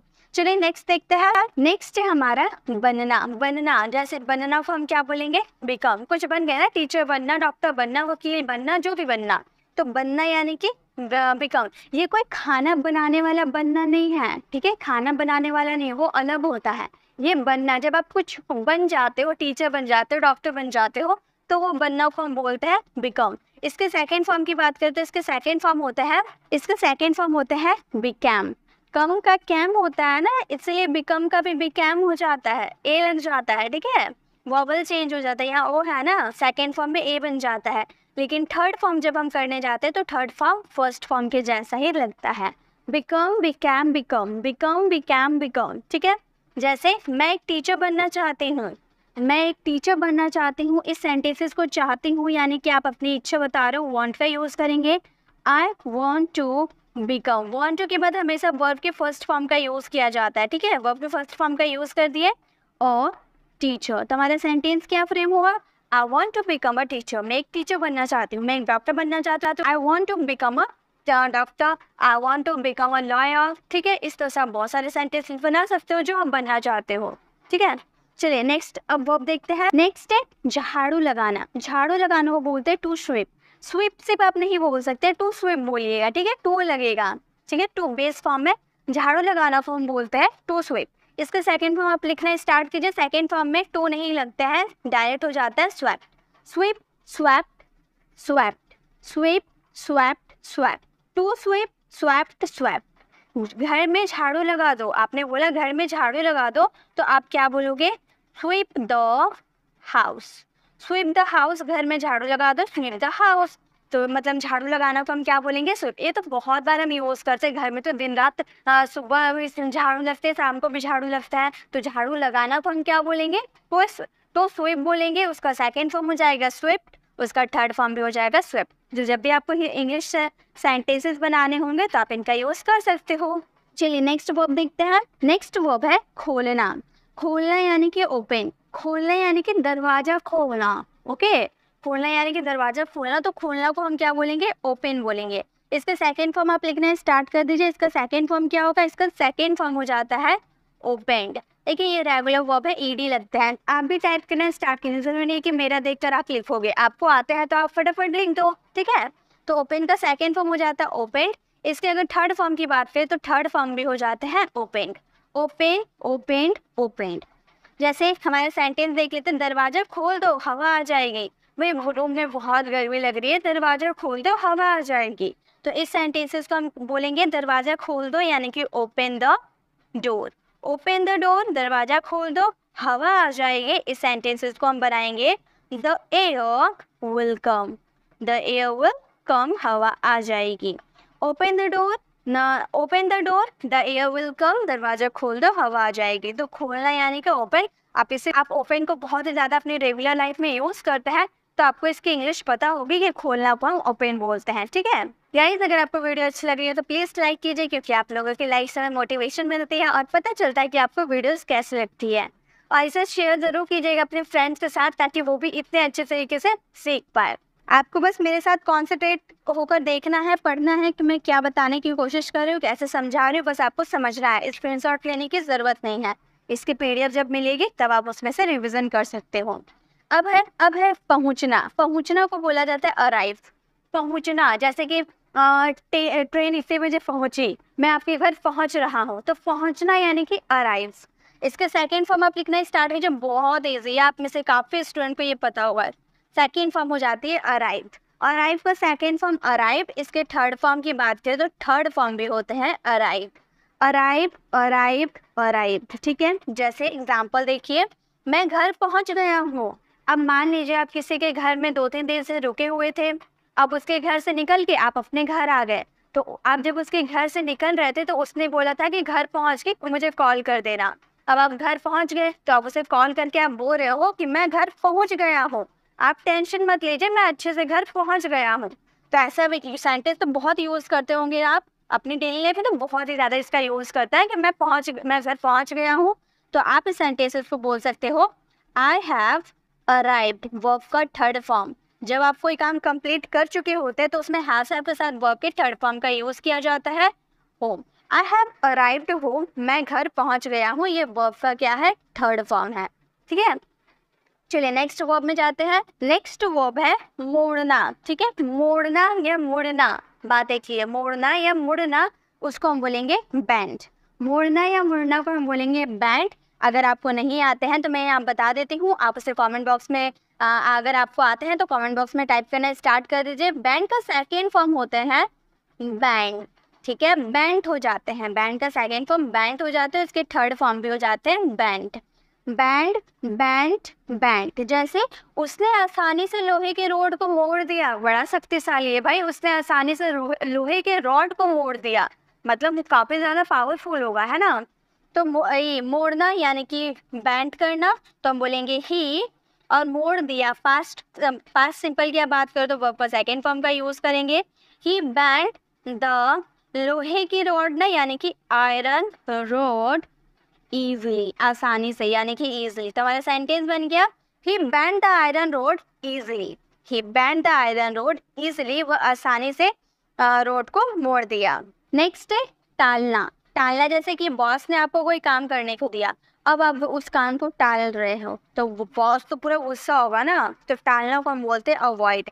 बहुत बार ऐसा कोई हम टालते हैं ना तो उसमें पोस्टपोन का भी यूज़ करते हैं, ठीक है। पोस्टपोन का भी यूज़ करते हैं कोई चीज़ टालने का, यानी कि पोस्टपोन करना, ठीक है। तो टालना को हम अवॉइड भी बोल सकते हैं। इसके सेकेंड फॉर्म आप लिखना स्टार्ट कीजिए। इसके सेकेंड फॉर्म होते हैं avoided, avoided, and third form भी होते हैं अवॉइडेड। Avoid, avoided, avoided. जैसे मुझे टालने की कोशिश मत करो, बॉस है बहुत गुस्सा हो गया कि तुम हर बार मेरी बातों को टाल देते हो, अब वो गुस्सा से बोला कि मुझे टालने की कोशिश मत करो। तो हम इस सेंटेंसेस को बोलेंगे, गुस्से से बोल रहा, बोलेंगे don't try to avoid me, don't try to avoid me, मुझे टालने की कोशिश मत करो, don't try to avoid me. तो समझ में आ गया, अवॉइड करना यानी कि टालना, किसी के बातों को सुन के भी अनसुना कर देना, अवॉइड कर देना, ठीक है। तो अवॉइडेड आपको समझ में आ गया। चलिए नेक्स्ट वर्ब में चलते हैं। अब है पीसना। पीसना जैसे मसाला वगैरह को आप पीसते हो ना, ग्राइंड करते हो। देखिए आप इंग्लिश ज़्यादा आप यूज करते हो, पीसना को हम बोलते हैं ग्राइंड। ठीक है, पीसना यानी कि ग्राइंड। इसका सेकेंड फॉर्म लिखना स्टार्ट कीजिए। आप में से काफी स्टूडेंट इसका सेकंड फॉर्म देख के बोलोगे ग्राउंड। ग्राउंड मतलब तो मैदान होता है जहाँ हम लोग खेलते हैं, है ना, फील्ड भी जिसे हम बोलते हैं। ग्राइंड का सेकंड फॉर्म भी ग्राउंड होता है। पीसना को बोलते हैं पीसना यानी कि ग्राइंड, उसका सेकंड फॉर्म ग्राउंड होता है और थर्ड फॉर्म भी ग्राउंड होता है। ठीक है, तो इसे आप बगीचा मत समझ लीजिएगा। ठीक है, पीसना यानी कि ग्राइंड, उसका second form ground, third form ground. जैसे सारे मसालों को एक साथ पीस दो, बहुत लेट हो रही है, खाने बनाने में बहुत लेट हो रही है, सारे मसालों को एक साथ पीस दो। तो इस समय हम बोलेंगे grind all the spices, grind all the spices together, एक साथ यानी कि टुगेदर। तो हमारा सेंटेंस बन गया grind all the spices together, सारे मसालों को एक साथ पीस दो। तो पीसना को हम बोलेंगे ग्राइंड, इसका सेकंड फॉर्म हो जाता है ग्राउंड और थर्ड फॉर्म भी हो जाता है ग्राउंड। ठीक है, आई होप आपको कंफ्यूजन नहीं होगी, आपको समझ में आ गया। चलिए नेक्स्ट वर्ब में चलते हैं। अब है सूजना। सूजना को बोलेंगे स्वेल। सूजना यानी कि स्वेल। जैसे कि मान ली आपको किसी ने कीड़े ने यानी कि मधुमक्खी ने आपको काट दिया, तो जहाँ पर मधुमक्खी काटेंगे वहाँ पर सूज जाता है ना, फूल जाता है ना, तो सूजना को आप बोलोगे स्वेल। या फिर कुछ भी अगर काट देता है, कोई भी कीड़ा काट देता है, तो वहाँ पर फूल थोड़ा सा सूज जाते हैं ना, फूल जाते हैं, तो उसे हम बोलेंगे स्वेल। इसके सेकेंड फॉर्म आप लिखना स्टार्ट कीजिए, इसे याद बहुत ही अच्छे से रखना है आपको। इसके सेकेंड फॉर्म हो जाते हैं स्वेल। अब आप में से कई स्टूडेंट इसके थर्ड फॉर्म को भी स्वेल बोलता है, लेकिन होगा स्वैलोन। ठीक है, स्वैलोन होगा। Swell, swelled, swollen, swell, swelled, swollen. ठीक है, जैसे कीड़े के काटने से शरीर सूज जाता है। सही बात है, कीड़े काटेंगे तो शरीर तो सूज जाएगा, तो कीड़े के काटने से शरीर सूज जाता है। आप इस सेंटेंसेस को बोलोगे the body swells, the body swells due to, कारण, कारण बताने के लिए हम ड्यू टू का यूज करते हैं इंसेक्ट बाइट, यानी कि कीड़े काटने के कारण। ठीक है, कीड़े काटने के कारण शरीर सूज जाता है, यानी कि स्वेल, सूजना। ठीक है, चलिए नेक्स्ट वर्ब में चलते हैं। नेक्स्ट है बकवास करना। बकवास करना को हम बोलते हैं बैबल। बकवास करना यानी कि बैबल। कोई बहुत ज़्यादा होता है ना, खाली बकवास बातें करता रहता है, जैसे हम नॉनसेंस बोलते हैं ना बकवास बात को, लेकिन नॉनसेंस तो कोई वर्ब होता ही नहीं है, वर्ब होता है बैबल। ठीक है, बैबल यानी कि बकवास करना। इसका सेकंड फॉर्म आप में से अगर अधिकतर स्टूडेंट को ये नहीं पता है, तो मैं आपको बता रही हूँ, आप उसे देख लीजिए, आप उसे लर्न कर लीजिएगा कि बैबल का मतलब बकवास करना होता है। इसका सेकंड फॉर्म हो जाता है बैबल। रेगुलर वर्ब है, इसके थर्ड फॉर्म भी हो जाता है बैबल्ड। बैबल, बैबल, बैबल्ड। जैसे तुम बहुत बकवास करता है, वो बहुत बकवास करती है, वह बहुत बकवास करती है, बहुत बकवास करती है। तो इस सेंटेंसेस को हम बोलेंगे सी बैबल, सी बैबल्स। यहाँ पर पास्ट इंडेफिनिट की बात कर रहे हैं, तो बैबल्स हो जाएगा, सी थर्ड पर्सन सिंगुलर है, तो हो जाएगा सी बैबल्स अ लॉट, वो बहुत बकवास करती है। तो बकवास करना यानी कि बैबल, इसका सेकंड फॉर्म हो गया बैबल्ड एंड थर्ड फॉर्म हो गया बैबल्ड। आप नोट कर लीजिए, ये आपको इसका जब पीडीएफ मिलेगी तो आप इसे अच्छे से याद कर लीजिएगा। चलिए नेक्स्ट वर्ब में चलते हैं। नेक्स्ट है दांत से काटना। देखिए काटना अलग हो गया, ठीक है, अगर आप कोई चीज़ को चाकू से काटते हो वो अलग बात हो गए, या फिर आप किसी चीज़ को कुल्हाड़ी से काटते हो वो बात अलग हो गए, और दांतों से काटना वो अलग हो गए। ठीक है, तो दांतों से काटना को हम बोला जाता है बाइट। अब अगर चाकू से हम कोई चीज़ काटते हैं उससे हम क्या बोलते हैं वो भी मैं बताऊंगी। किसी कुल्हाड़ी, किसी टूल्स के साथ कोई चीज़ काटते, किसी कुल्हाड़ी से कोई पेड़ को काटते हैं तो उसे क्या बोलते हैं, सभी चीज़ मैं बताऊंगी। पहले हम ये देख लेते हैं कि दांतों से काटना को हम बोलते हैं बाइट। दांतों से अगर कोई चीज़ काटते हैं तो उसे हम बाइट बोलते हैं। इसके सेकंड फॉर्म आप लिखना स्टार्ट कर दीजिए। सेकंड फॉर्म होता है वेट एंड थर्ड फॉर्म होता है बिटन। थर्ड फॉर्म हो जाता है बिटन। बाइट, बिट, बिटन, बाइट, बिट, बिटन। इसका सेकंड फॉर्म हो, इसके एग्जाम्पल देखिए, कुत्ते ने मुझे अपने दांतों से काट दिया। यहाँ पर देखिए कुत्ता जो अपने दांतों से काट रहा है ना, तो दांतों से काटना को तो बाइट बोलते हैं, तो कुत्ते ने मुझे अपने दांतों से काट दिया। इस सेंटेंसेस को हम बोलेंगे the dog bit me with its teeth. कुत्ते ने मुझे अपने दांतों से काट दिया। चलिए नेक्स्ट वर्ब में चलते हैं। नेक्स्ट होते हैं त्याग देना। त्याग देना को हम बोलते हैं अबेंडन। अबेंडन, ठीक है, त्याग देना यानी कि अबेंडेड, ये मैंने आपको वोकैबुलरी में करवाया था।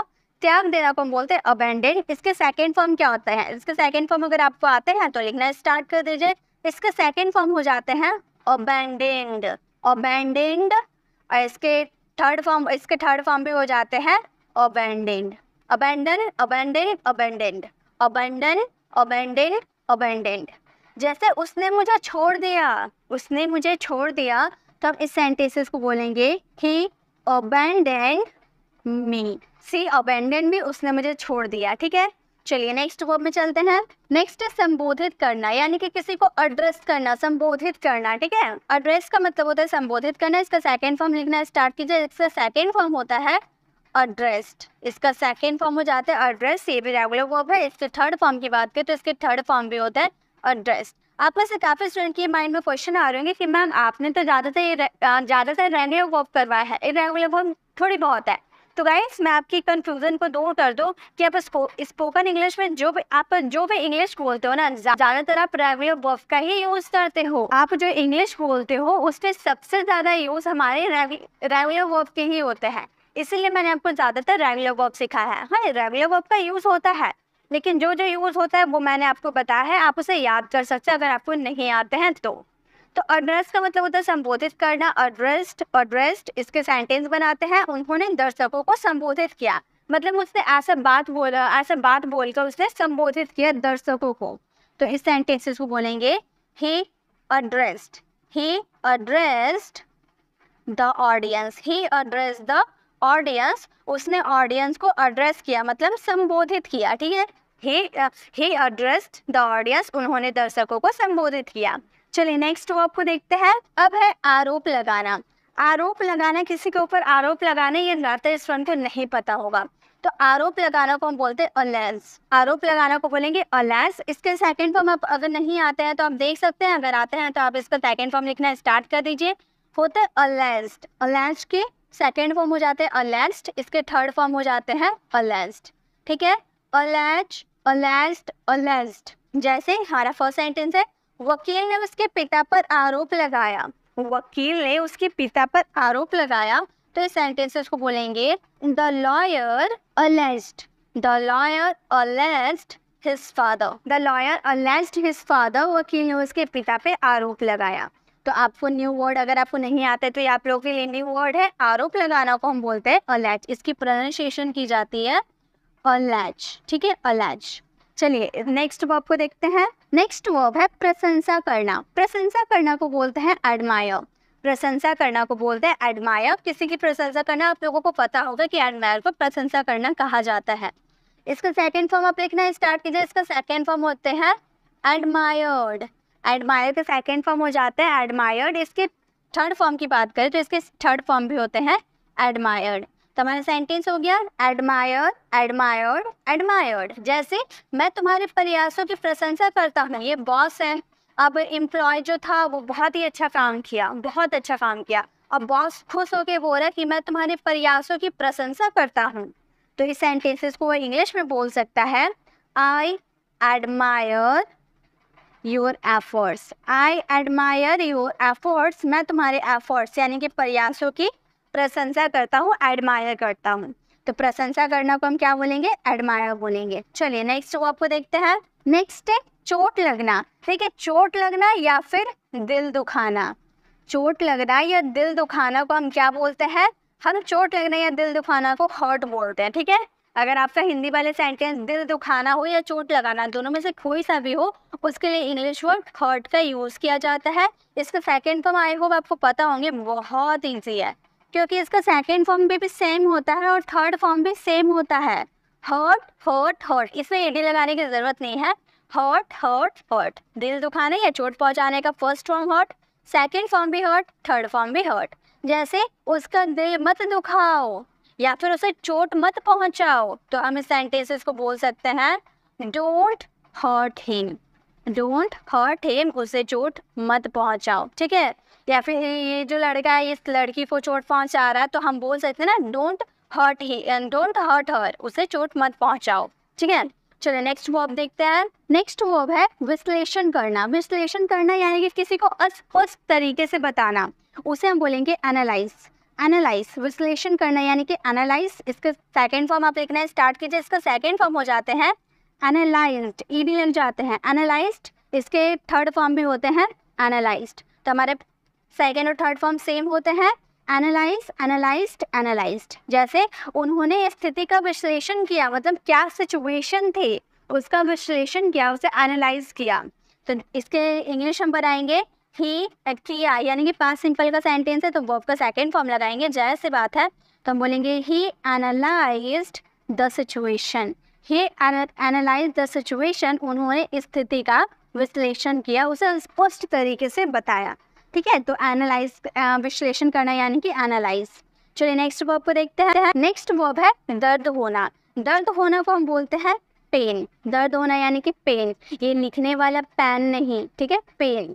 दर्द होना यानी कि पेन। इसके सेकंड फॉर्म आप लिखना है, स्टार्ट कीजिए। सेकंड फॉर्म हो जाते हैं पेंड, ईडी लग जाता है, पेंड। इसके थर्ड फॉर्म भी हो जाते हैं पेंड, पेन, पेंड, पेंड। जैसे कल मेरे हाथों में दर्द हो रहा था। देखिए यहाँ पर दर्द हो रहा है ना, ऐसे दर्द होता है ना, बहुत ज़्यादा में दर्द होता है। तो अगर आपको बोलना हो कि कल मेरे हाथों में दर्द हो रहा था, तो आप इस सेंटेंसेस को बोल सकते हो my hand is paining. Paining यानी कि उससे हो रहा था, पास्ट कॉन्टिन्यूस की आप बात करें, सीरीज में के साथ वर्ब का फोर्थ फॉर्म यूज़ किए हैं। कल हो रहा था यानी कि सिंस यस्टरडे। तो हमारा सेंटेंस क्या बन गया, हमारा सेंटेंस फ्रेम हुआ माई hand is Penning since yesterday. कल मेरे हाथों में दर्द हो रहा था। ठीक है, तो आपको समझ में आ गया दर्द होना यानी कि पेन। चलिए नेक्स्ट वर्ब को देखते हैं। अब है हमारा वर्ब याद दिलाना। जैसे कोई चीज़ हम बोलते हैं ना कि अरे मैं भूल जाऊंगा तो मुझे याद दिला देना, वो काम करना है, तो याद दिलाना को हम बोलते हैं रिमाइंड। ठीक है, याद करना, याद रखना और याद दिलाना तीनों अलग बातें, तीनों मैं बताने वाली हूँ। सबसे पहले याद दिलाना कि अगर आप कोई चीज़ भूल जाते हो तो आप पहले से ही अब दूसरे व्यक्ति को बोल देते हो कि भाई अगर मैं भूल जाऊं तो मुझे याद दिलाना। तो याद दिलाना को हम क्या बोलेंगे, रिमाइंड बोलेंगे। ये आपको पता होंगे।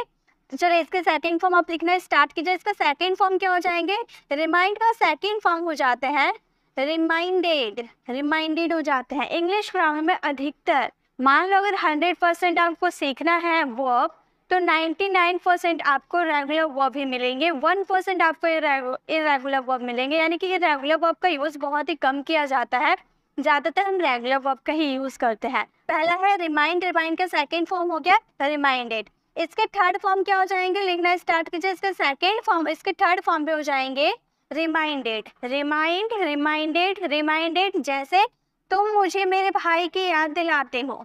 अब इसने, गर्ल ने कहा कि तुम्हारी शक्ल जो है ना मेरे भाई से मिलती है, तुम मेरे भाई की याद दिलाते हो। तो इस सेंटेंसेस को हम बनाएंगे दिलाते हो, यानी कि बोलेंगे यू रिमाइंड। ते होता है प्रेजेंट इंडेफिनिट का सेंटेंस है ना, तो यू के साथ वर्ब का फर्स्ट फॉर्म लगा दिए। You remind me of my brother. You remind me of my brother. तुम मेरे भाई की याद दिलाते हो, you remind me of my brother. ठीक है, तो रिमाइंड का मतलब क्या हो गया, याद दिलाना। आप मेरे साथ प्रैक्टिस करते हुए चलिएगा। रिमाइंड का मतलब हो गया याद दिलाना। चलिए नेक्स्ट वर्ब देखते हैं। नेक्स्ट डुबोना।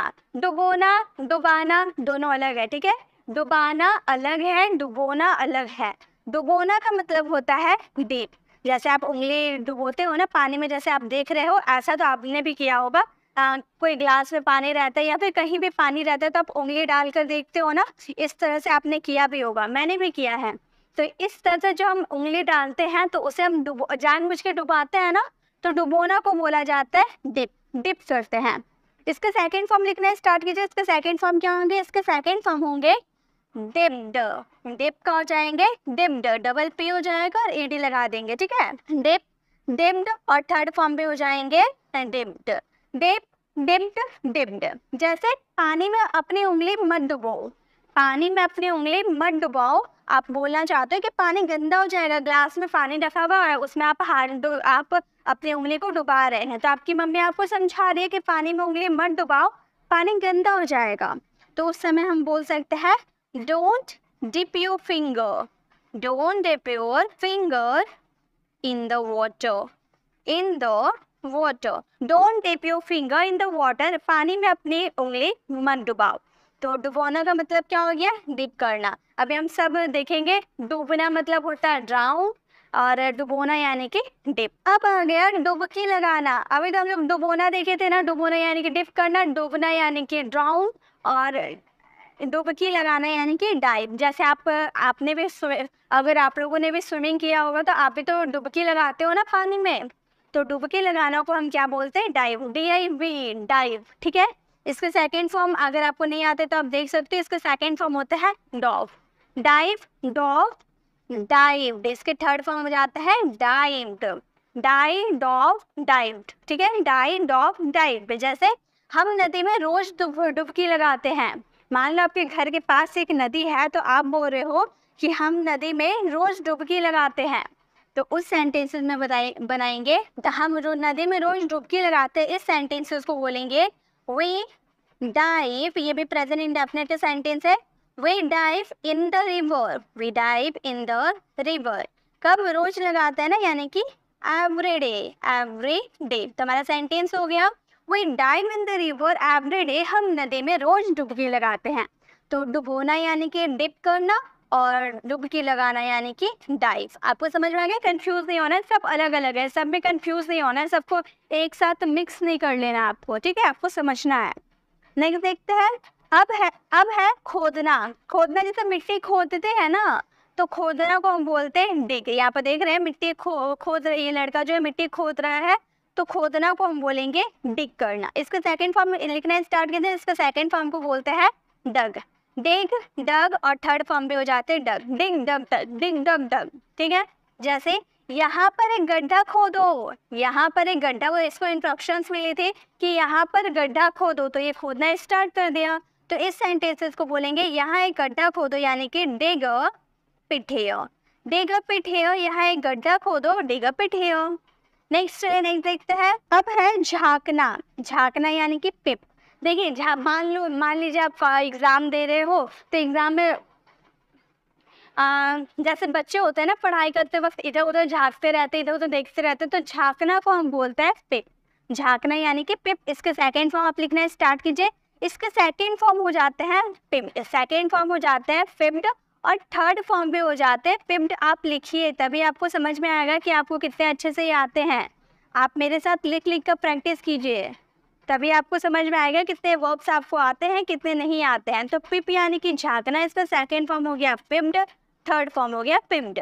वो पढ़ते समय इधर उधर झांकता रहता है। ये जो है ना, पढ़ तो रहा है, साथ में इधर उधर झांक भी रहा है। वो पढ़ते समय इधर उधर झांकता है, तो इस सेंटेंसेस को हम बोलेंगे ये कीप्स पीपिंग, मतलब झांकता रहता है, कोई काम कंटिन्यू करता है ना, इसलिए कीप के साथ वर्ब का फोर्थ फॉर्म लगाया जाते हैं। he keeps here and there, इधर उधर यानी कि here and there। ये हमारा छोटा सा स्ट्रक्चर है। पढ़ते वक्त यानी कि while studying, यानी कि रीडिंग भी आप बोल सकते हो, स्टडिंग भी बोल सकते हो, कोई दिक्कत नहीं है। तो बोलेंगे he keeps peeping here and there while studying। वो पढ़ते समय इधर उधर झांकता रहता है, मतलब पढ़ाई करते करते दूसरा काम भी करता है, इसलिए while का यूज किया जाता है। ठीक है, चलिए नेक्स्ट वर्ब देखते हैं। नेक्स्ट वर्ब है हमारे उधार देना। अब ये जो है बहुत गरीब है, ये इससे पैसे मांगा, तो ये उधार दे रहा, बोल रहा कि मुझे सोच समेत बाद में वापस कर देना। तो ये उधार दे रहा है ना, तो देना को, उधार देना को हम बोलते हैं लैंड, और ये लेगा उसे हम अलग बोलते हैं। देना को हम बोलते हैं लैंड, और लेना को क्या बोलते हैं वो मैं आपको बाद में बताऊंगी। पहले देना को देख लेते हैं। देना को हम बोलेंगे लैंड। चलिए इसका सेकंड फॉर्म लिखना स्टार्ट कीजिए। सेकंड फॉर्म अगर आते हैं तो इसके सेकंड फॉर्म हो जाते हैं लैंड। लैंड का सेकंड फॉर्म हो जाते हैं लैंड, एंड थर्ड फॉर्म भी हो जाते हैं land. Land land land, land land land, उधार देना। जैसे मैंने कमल को 5,000 रुपये उधार दिए हैं। मैंने कमल को, ये इसका नाम कमल है, इसका नाम रोहन है। रोहन ने कहा कि मैंने कमल को 5,000 रुपये उधार दिए हैं। तो इस सेंटेंसेस को देने का काम कंप्लीट हो गया है, तो हैज हैव का यूज करेंगे वर्ब के थर्ड फॉर्म के साथ। थर्ड फॉर्म क्या है, लैंड है। इसको फिर सेकंड फॉर्म में समझिएगा। थर्ड फॉर्म है रुपीज 5,000 टू कमल। कमल को यानी कि टू कमल, मैंने बताया था टू के यूजेस में। I have lent rupees 5,000 to Kamal. मैंने कमल को 5,000 रुपये उधार दिए। तो उधार देना को हम बोलते हैं लैंड, उधार लेना को क्या बोलते हैं वो मैं आपको आगे बताऊंगी। चलिए नेक्स्ट वर्ब को देखते हैं। नेक्स्ट है याद करना। याद करना को हम बोलते हैं लर्न। जैसे बुक, अब टीचर ने आपको बहुत सारे चैप्टर दे दे कि भाई तुम इसे याद करके आना। अब वो घर में आकर क्या कर रहा है, याद कर रहा है। तो याद करना को क्या कहा जाता है, लर्न। ये तो काफ़ी इजी है, हम लोग हमेशा यूज़ करते हैं। याद करना को बोला जाता है लर्न। इसके देखिए दो फॉर्म्स होते हैं। सेकेंड फॉर्म आप दो तरीके से इसका यूज़ कर सकते हो। एक तो होता है लर्न, वेरी इजी, ठीक है, आपको टी का यूज़ कर देना लर्न, या फिर आप इसे लर्न भी कर सकते हैं, ईडी का भी यूज़ कर सकते हैं, कोई दिक्कत नहीं है। दोनों में से आप किसी का भी यूज़ कर सकते हो। लर्न का कर सकते हो, लर्न भी कर सकते हो, या लर्न भी कर सकते हो। इसके थर्ड फॉर्म भी सेम रहते हैं, लर्न या फिर लर्न। दोनों में से आप किसी का भी यूज़ कर लो, बात है कि आपका सेंटेंस रॉन्ग नहीं होंगे, ठीक है। तो लर्न, लर्न या फिर लर्न। जैसे याद करो इस चैप्टर को, टीचर ने कहा है कि इस चैप्टर को याद करो, टीचर ने इंस्ट्रक्शन दिया है, तो हम बोलेंगे लर्न, वर्ब का फर्स्ट फॉर्म, याद करो इस चैप्टर को। हमारे इंपेरेटिव सेंटेंसेस आगे सूचक वाक्य, learn this chapter, learn this chapter, इस चैप्टर को याद करो, लर्न दिस चैप्टर। तो याद करना को हम बोलते हैं लर्न, याद दिलाना को बोलते हैं रिमाइंड। अब हम ये भी देखेंगे कि याद रखना को क्या कहा जाता है, ठीक है। अब है काटना। काटना यानी कि सब्जी काटते हो ना, तो उसे हम बोल सकते हैं कट या चॉप। ज़्यादा बेटर हम चॉप का यूज़ करते हैं, ठीक है। सब्जी उब्जी काटने के लिए हम चॉप का यूज़ करते हैं, और जैसे पेड़ और काटना होता है ना, उसे काटने में हम कट का यूज़ करते हैं, ठीक है। तो काटना का दो मीनिंग निकलता है, कट और चॉप। और दांत से काटना को हम अलग बोलते हैं, दांत से काटना को हम बाइट बोलते हैं, ये हम लोगों ने सीखा था, राइट। तो काटना यानी कि कट या फिर चॉप, इसका सेकेंड फॉर्म। चलिए पहले कट के सेकेंड फॉर्म देखते हैं। कट का सेकेंड फॉर्म होता है कट, एंड थर्ड फॉर्म भी होता है कट। ये तो बहुत ईजी है, आपको पता है। अब चॉप का क्या होता है, सेकेंड फॉर्म लिखना स्टार्ट कीजिए। चॉप का सेकेंड फॉर्म होता है चॉप्ड, एंड थर्ड फॉर्म भी होता है चॉप्ड, ठीक है। तो हमारा हो गया chop, chopped, chop, chop, chopped, chopped. जैसे मम्मी प्याज काट रही है, मम्मी प्याज काट रही है, तो काट रही है, तो इस समय में हम चॉपिंग का भी यूज़ कर सकते हैं, कटिंग का भी यूज़ कर सकते हैं, लेकिन ज़्यादा बेटर होगा चॉपिंग का यूज़ करना। तो इस सेंटेंसेस को हम बोलेंगे mother is chopping, mother is chopping, क्या काट रही है, अनियन काट रही है ना, तो अनियंस। तो हमारा सेंटेंस हो गया mother is chopping onions, mummy प्याज काट रही है, ठीक है। तो काटना के लिए आप दो वर्ड का यूज़ कर लीजिएगा, लेकिन अगर आप सब्जी काटने की बात करें तो चॉप का यूज़ कीजिएगा, और कोई पेड़ वगैरह को काटने की बात करें तो वहाँ पर कट का यूज़ कीजिएगा, ठीक है। चलिए नेक्स्ट वर्ब देखते हैं। अब देखिए मैंने आपको याद करना को भी बताया था लर्न, याद दिलाना को भी बताया था रिमाइंड, अब है याद रखना। याद रखना को बोला जाता है रिमेंबर, मुझे याद रखना, भूल ना जाना। तो याद रखना को बोलेंगे रिमेंबर। इसका सेकेंड फॉर्म लिखना स्टार्ट कीजिए, आप सभी को पता होंगे। इसका सेकेंड फॉर्म होता है रिमेंबर्ड, ईडी लग जाता है, रिमेंबर्ड। इसके थर्ड फॉर्म पे हो जाते हैं रिमेंबर्ड। तो हो गया रिमेंबर, रिमेंबर्ड, रिमेंबर्ड। मुझे याद रखना, भूल ना जाना। अब ये जो लड़का है, इस लड़की को बोल रहा है कि मुझे याद रखना, भूल ना जाना। तो मुझे याद रखना को बोल सकता है वो रिमेंबर मी, रिमेंबर मी, मुझे याद रखना, रिमेंबर मी। चलिए नेक्स्ट वर्ब को देखते हैं। अब है बनाना। बनाना यानी कि सब्जी वगैरह बनाना, कॉफ़ी वगैरह बनाना, ठीक है। बनाना को हम बोलेंगे मेक, बनाना को क्या बोलेंगे, मेक बोलेंगे। इसका सेकेंड फॉर्म लिखना स्टार्ट कीजिए। इसका सेकेंड फॉर्म हो जाता है मेड, इसका सेकेंड फॉर्म होता है मेड, और थर्ड फॉर्म भी होता है made. Make, made, made, make, made, made. जैसे ये किसने बनाया, अब बहुत अच्छा टेस्टी सब्जी बन गया है, अब जो पापा हैं वो पूछ रहे कि ये किसने बनाया, तो किसने बनाया, तो हम बोलेंगे who made it, who made it. ये किसने बनाया, हु मेड इट, ठीक है। तो बनाना यानी कि make, second form made, third form made. चलिए नेक्स्ट देखते हैं। अब है कहना। कहना को बोलते हैं से, कहना को क्या बोलेंगे, से बोलेंगे। जैसे कि आप बोलते हो ना कुछ कहो, उसने मुझसे कहा, तो वहाँ मैंने उससे कहा, तो कहना वर्ब का बेस फॉर्म होता है, कहना को हम बोलते हैं से। अगर हम कहा बोले यानी कि सेकंड फॉर्म का यूज़ करेंगे तो सेकंड फॉर्म हो जाता है सेड, से, सेड, सेड, सेड सेड, उसने मतलब ये हो गया कहना, ये हो गया कहा, ये कह चुका है। से सेड सेड और फोर्थ फॉर्म होता है सेइंग और फिफ्थ फॉर्म होता है सेज। ठीक है, कुछ कहो, चुप मत रहो, कुछ कहो, तो कुछ कहो को हम क्या बोलेंगे? से समथिंग। कुछ कहो, से समथिंग। ठीक है, तो कहना यानी कि से। नेक्स्ट वर्ब देखते हैं। नेक्स्ट वर्ब है हमारे बताना। बताना को बोलेंगे टेल। जैसे आप किसी के बारे में नहीं जानते हो, मान लो आप राकेश के बारे में नहीं जानते हो, तो आप इससे बोल रहे हो कि मुझे राकेश के बारे में बताना, मुझे पूरा इन्फॉर्मेशन बताना, मुझे वहाँ जाना तो उस जगह के बारे में बताना। तो बताना को हम बोलेंगे टेल। बताना को बोलेंगे टेल। इसके सेकेंड फॉर्म क्या हो जाएंगे? बहुत ज़्यादा यूज़ करते हैं हम, टोल्ड। टेल, टोल्ड और थर्ड फॉर्म भी क्या हो जाएंगे? Told. Tell, told, told, tell, told, told. मुझे राकेश के बारे में बताओ, मुझे राकेश के बारे में कुछ नहीं पता है, मुझे राकेश के बारे में बताओ, तो आप बोलोगे tell me about Rakesh. Tell me about Rakesh, मुझे राकेश के बारे में बताओ, मुझे रोहन के बारे में बताओ। टेल मी अबाउट रोहन, मुझे रिया के बारे में बताओ। टेल मी अबाउट रिया। तो बताना यानी कि टेल। सेकेंड फॉर्म टोल्ड और थर्ड फॉर्म भी टोल्ड। चलो नेक्स्ट देखें।